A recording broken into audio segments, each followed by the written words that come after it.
I'm Ann Hovey. I was a fellow in 2002. I was only a second-year teacher, which was an amazing experience. And I always say this, that if it wasn't for the Hudson Valley Writing Project, I don't know if I would still be a teacher, or I know I'd be a really angry, bad one. Because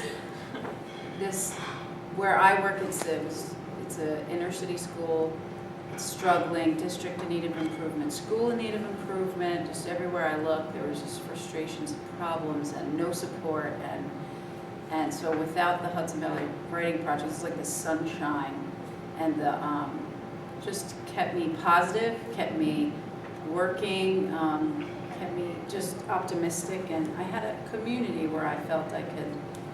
I was just with people like me, and it just was everything to me. So and I had an amazing opportunity. The co-director of the Hudson Valley Writing Project called me and said, "Do you want to co-teach a class with me?" And I'm like the second-year teacher. And I went, "Okay." So I didn't know what I was doing, but I learned so much from that experience. And then just opportunities just kept coming and coming, and I kept taking them, and did the Young Writers Camp for the Young Writers Institute for 2 years. I've done professional development with Tom Meyer for like 3 summers, and just amazing. It's just been amazing.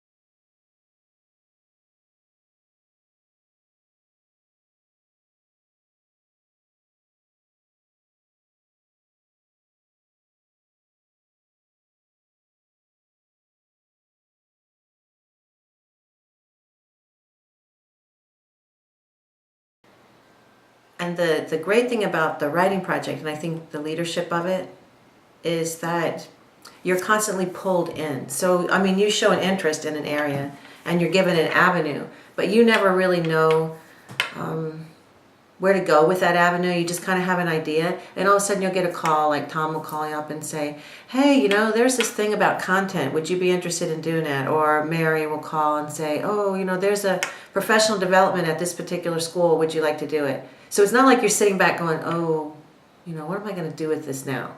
You're like, "Oh, I like doing content stuff. I like doing writing in content areas, and I like trying to figure out how to teach content through writing, or how to measure that content is being learned through writing."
What are you hoping for as a group?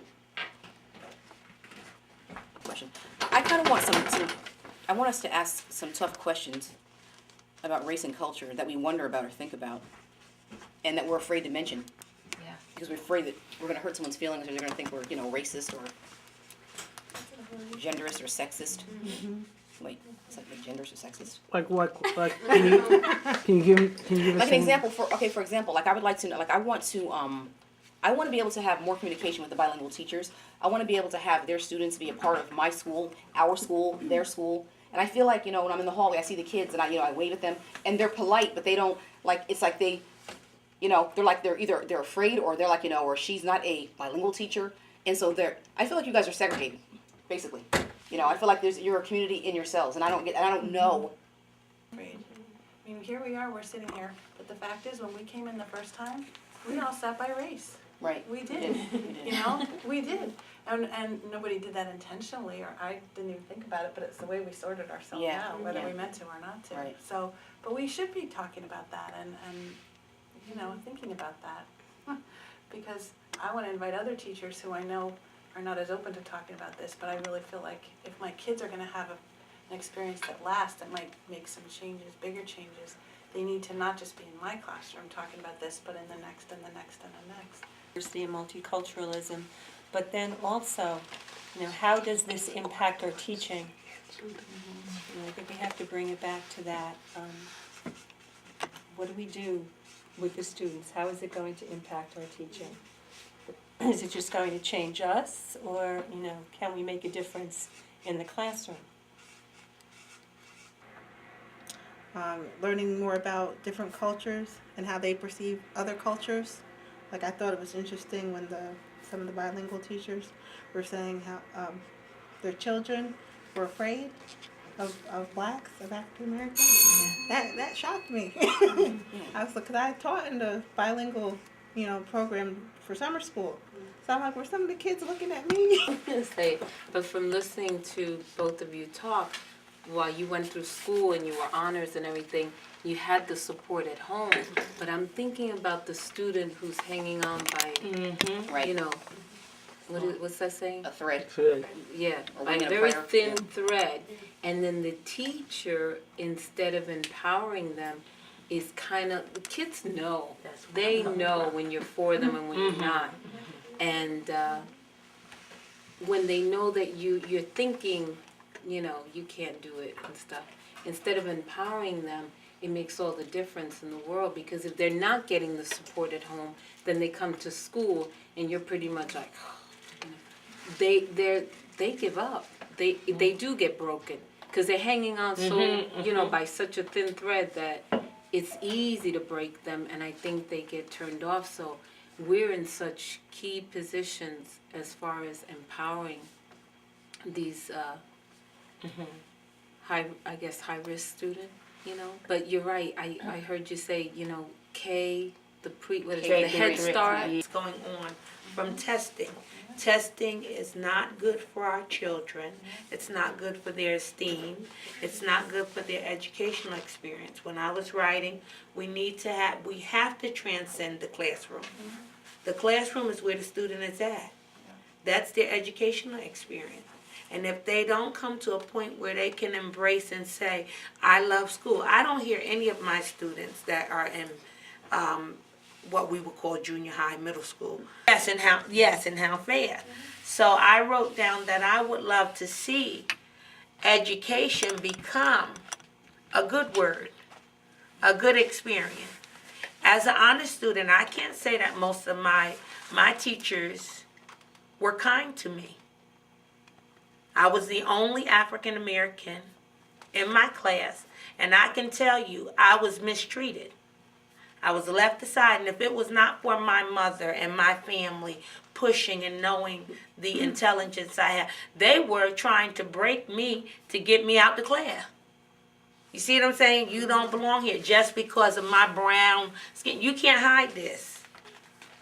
I can't hide this when I walk in the room. And this is what many of our students are facing. You know.